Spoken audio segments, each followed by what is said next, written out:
O desejado de todas as nações. Capítulo 40. Uma noite no lago. Este capítulo se baseia em Mateus capítulo 14, versos 22 a 33, Marcos capítulo 6, versos 45 a 52 e João capítulo 6, versos 14 a 21. Sentado na relvosa planície, ao crepúsculo de uma tarde de primavera, comeu o povo do alimento que Cristo provera. As palavras por ele ouvidas naquele dia soaram-lhes aos ouvidos como a voz de Deus. As obras de cura que presenciaram eram tais que só o poder divino as poderia realizar. Mas o milagre dos pães tocou a todos naquela vasta multidão. Todos participaram de seus benefícios. Nos dias de Moisés, Deus alimentara Israel com o maná no deserto. E quem era este que os alimentara naquele dia, senão aquele de quem Moisés tinha profetizado? Poder algum humano poderia criar, de 5 pães de cevada e 2 peixinhos, alimento bastante para saciar milhares de criaturas famintas? E disseram uns aos outros: Este é verdadeiramente o profeta que devia vir ao mundo. Durante todo o dia essa convicção se robustecera. Aquele ato, que tudo coroou, é a afirmação de que o longamente esperado libertador se acha entre eles. As esperanças do povo vão subindo de ponto. É este aquele que há de tornar a Judéia um paraíso terrestre, uma terra que mana leite e mel. Pode satisfazer todo desejo, pode derribar o poder dos odiados romanos, pode libertar Judá e Jerusalém, pode curar os soldados feridos na batalha, abastecer exércitos inteiros de alimento, conquistar as nações e dar a Israel o domínio longamente ambicionado. Em seu entusiasmo, o povo estava disposto a coroá-lo imediatamente rei. Veem que ele não faz nenhum esforço para atrair a atenção ou conquistar honras para si. A esse respeito, difere essencialmente dos sacerdotes e principais e temem que não venha nunca a reclamar seus direitos ao trono de Davi. Consultando-o entre si, concordaram em apoderar-se dele por força e proclamá-lo rei de Israel. Os discípulos unem-se à multidão em declarar que o trono de Davi é a legítima herança de seu mestre. É a modéstia de Cristo, dizem, que o faz recusar essa honra. Que o povo exalte seu libertador. Que os arrogantes sacerdotes e principais sejam forçados a honrar aquele que vem revestido de autoridade divina. Tomam ansiosamente providências para executar seu desígnio, mas Jesus vê o que está em andamento e compreende, como eles não o podem fazer, o resultado desse movimento. Mesmo então, estavam os sacerdotes e principais a lhe buscar a vida. Acusavam-no de desviar deles o povo. Violência e insurreição seguir-se-iam a qualquer esforço para o colocar no trono e prejudicar-se-ia a obra do reino espiritual. O plano deveria ser impedido sem demora. Chamando os discípulos, Jesus ordena-lhes que tomem o barco e voltem imediatamente para Cafarnaum, deixando-o para despedir a multidão.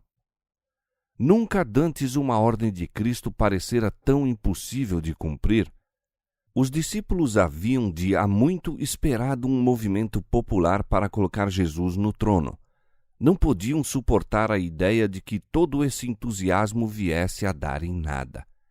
As multidões que estavam congregando para assistir à Páscoa achavam-se ansiosas por ver o novo profeta. A seus seguidores, esta se afigurava a oportunidade áurea de estabelecer seu amado mestre no trono de Israel. No ardor dessa nova ambição, duro lhes era afastar-se e deixarem Jesus sozinho naquela desolada praia. protestaram contra essa medida, mas Jesus falou então com uma autoridade que nunca dantes assumira para com eles. Sabiam que seria inútil qualquer oposição de sua parte e, silenciosos, dirigiram-se para o mar. Cristo manda então à massa que se disperse, e tão incisiva é sua maneira que não lhe ousam desobedecer. As palavras de exaltação e louvor morrem-lhes nos lábios. No próprio ato de avançar para dele se apoderarem, são-lhes detidos os passos e o alegre e ansioso olhar amortece-lhes no semblante. Há naquela multidão homens de espírito vigoroso e firme determinação. O régio porte de Jesus, porém, e suas breves e serenas palavras de ordem aquietam o tumulto, frustrando-lhes os desígnios. Nele reconhecem poder superior a toda terrena autoridade e, sem uma réplica, submetem-se. Quando a sós, Jesus subiu ao monte para orar à parte. Durante horas continuou a suplicar perante Deus. Não por si mesmo, mas pelos homens eram aquelas orações. Rogava poder para revelar aos mesmos o divino caráter de sua missão, a fim de que Satanás não lhes cegasse o entendimento e pervertesse o juízo. O Salvador sabia que seus dias de ministério pessoal na terra em breve chegariam ao termo e que poucos o receberiam como seu Redentor. Em angústia e lutas de alma, orava pelos discípulos. Haviam de ser duramente provados. Suas esperanças, tão longamente acariciadas, baseadas numa ilusão popular, haviam de lhes trazer a mais dolorosa e humilhante decepção. Em lugar de sua exaltação ao trono de Davi, haveriam de testemunhar-lhe a crucifixão. Essa deveria, na verdade, ser sua coroação. No entanto, não o percebiam e, em consequência, grandes seriam as tentações a sobrevir-lhes, as quais difícil lhe seria reconhecer como tentações. Sem o Espírito Santo para iluminar a mente e ampliar a compreensão, a fé dos discípulos faleceria. Penoso era a Jesus ver que o conceito deles quanto a seu reino se limitasse a tão grande parte ao engrandecimento e honra mundanos. Oprimia-o o peso da preocupação por eles e derramava suas súplicas com acerba angústia e lágrimas. Os discípulos não partiram imediatamente, segundo as instruções de Jesus. Esperaram algum tempo na expectativa de que ele se lhes viesse juntar. Ao verem, porém, que as trevas se adensavam rapidamente, entrando no barco, passaram o mar em direção a Cafarnaum. Com o coração insatisfeito, deixaram a Jesus, mais impacientes com ele do que nunca, desde que o tinham reconhecido como seu Senhor. Murmuravam por não lhes haver sido permitido proclamá-lo rei. Exprobravam-se a si mesmos por se terem tão prontamente submetido às suas ordens. Raciocinavam que houvessem sido mais persistentes e teriam, talvez, conseguido o seu desígnio. A incredulidade se estava apoderando de seu espírito e coração. Cegava-os o amor da honra. Sabiam que Jesus era odiado pelos fariseus e estavam ansiosos por vê-lo exaltado como pensavam que devia ser. Estarem ligados a um mestre que podia operar tão grandes milagres e ainda serem injuriados como enganadores era provação que mal podiam suportar. Deveriam ser sempre considerados seguidores de um falso profeta? Não haveria Cristo nunca de afirmar sua autoridade como rei? Por que não havia ele, que possuía tal poder, de revelar-se em seu verdadeiro caráter e tornar-lhes a eles o caminho menos penoso? Por que não salvara João Batista de uma morte violenta? Assim raciocinavam os discípulos, até que trouxeram sobre si mesmos grande treva espiritual. perguntavam: poderia ser Jesus um impostor, como afirmavam os fariseus? Os discípulos haviam testemunhado naquele dia as maravilhosas obras de Cristo. Dir-se-ia que o céu baixara à terra. A lembrança daquele dia precioso, glorioso, devera tê-los enchido de fé e esperança. Houvessem, da abundância de seu coração, estado a conversar entre si a respeito dessas coisas e não teriam caído em tentação. Sua decepção, porém, lhes absorvera os pensamentos. Esqueceram-se das palavras de Cristo: recolhei os pedaços que sobejaram, para que nada se perca. Foram horas de grandes bênçãos para os discípulos aquelas, mas tudo olvidaram. Achavam-se em meio das turbadas águas, tinham os pensamentos tempestuosos e desarrazoados, e o Senhor lhes deu alguma coisa a mais para lhes afligir a alma e ocupar a mente. Deus assim faz muitas vezes, quando os homens criam preocupações e aflições para si mesmos. Os discípulos não tinham necessidade de criar perturbação, já se avizinhava o perigo. Violenta tempestade se viera imperceptivelmente aproximando deles e não estavam preparados para ela. Era um súbito contraste, pois o dia fora perfeito, e quando o vento soprou sobre eles, atemorizaram-se. Esqueceram o aborrecimento, a incredulidade e impaciência. Todos trabalharam para impedir que o barco fosse a pique. Era pequena a distância, por mar, de Betsaida para o ponto em que esperavam encontrar-se com Jesus, e com um tempo normal não levava senão poucas horas. Agora, porém, eram tangidos cada vez mais longe do local que buscavam. Até a 4ª vigília da noite, pelejaram com os remos. Então, deram-se por perdidos. O mar, tempestuoso, imerso em trevas, fizera-os sentir seu desamparo e anelavam a presença de seu Senhor. Jesus não os esquecera. O vigia vira, da praia, aqueles homens possuídos de temor em luta com a tempestade. Nem por um momento perdeu de vista aos discípulos.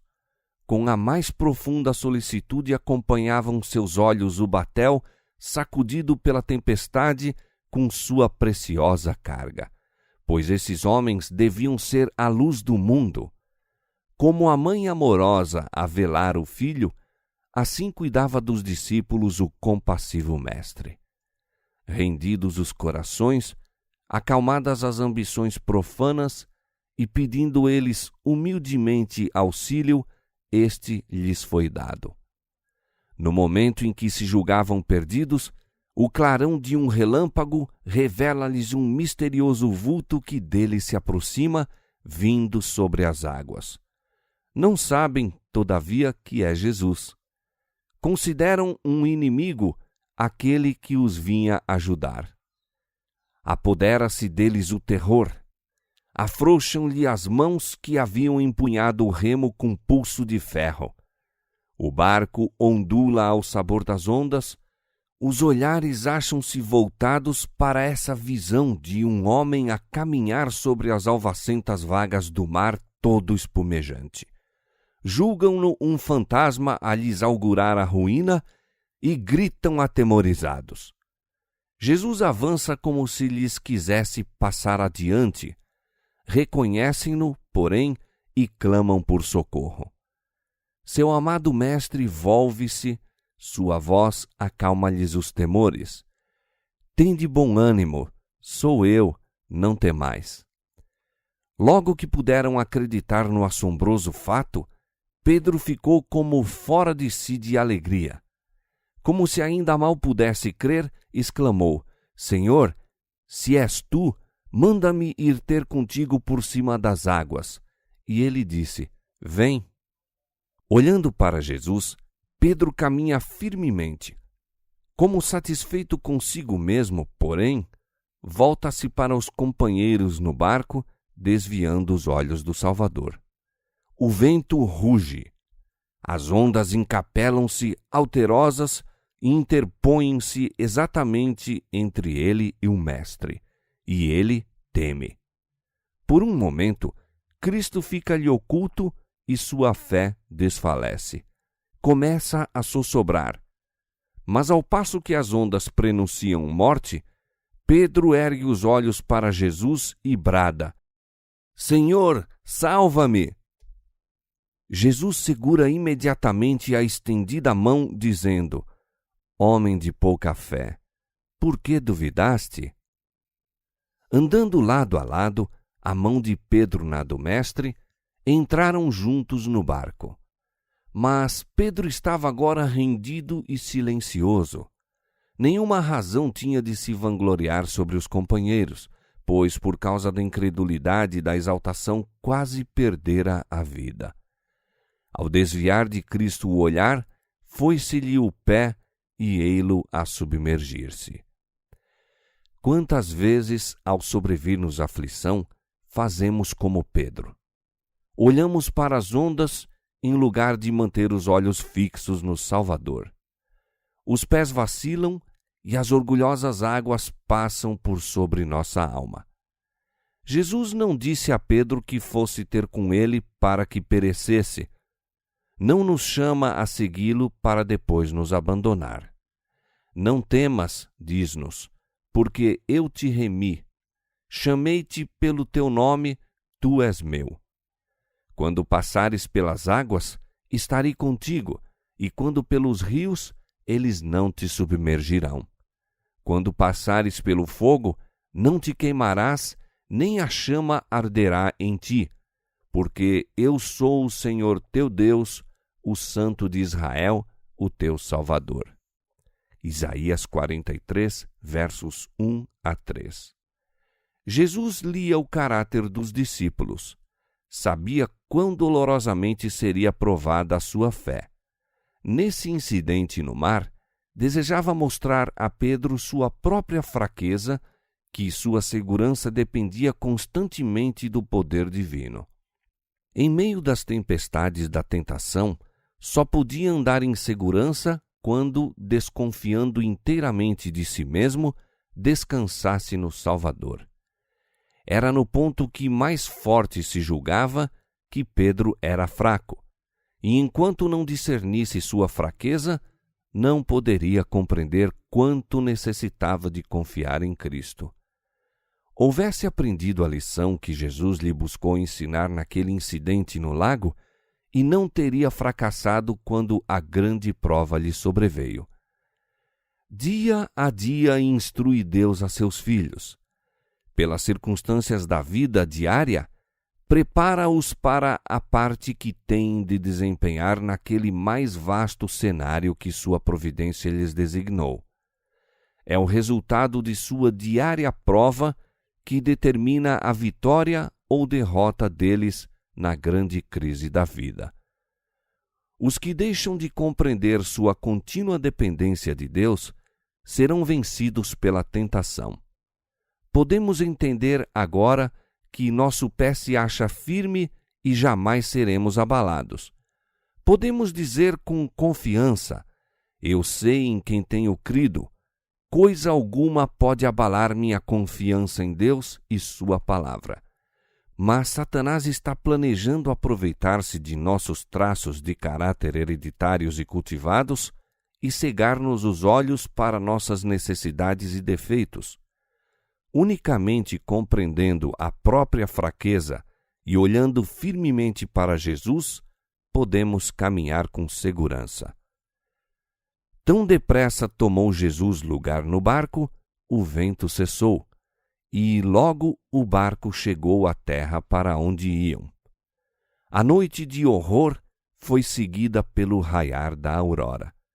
Os discípulos e outros que se achavam no barco inclinaram-se aos pés de Jesus, corações agradecidos, dizendo: És verdadeiramente o Filho de Deus.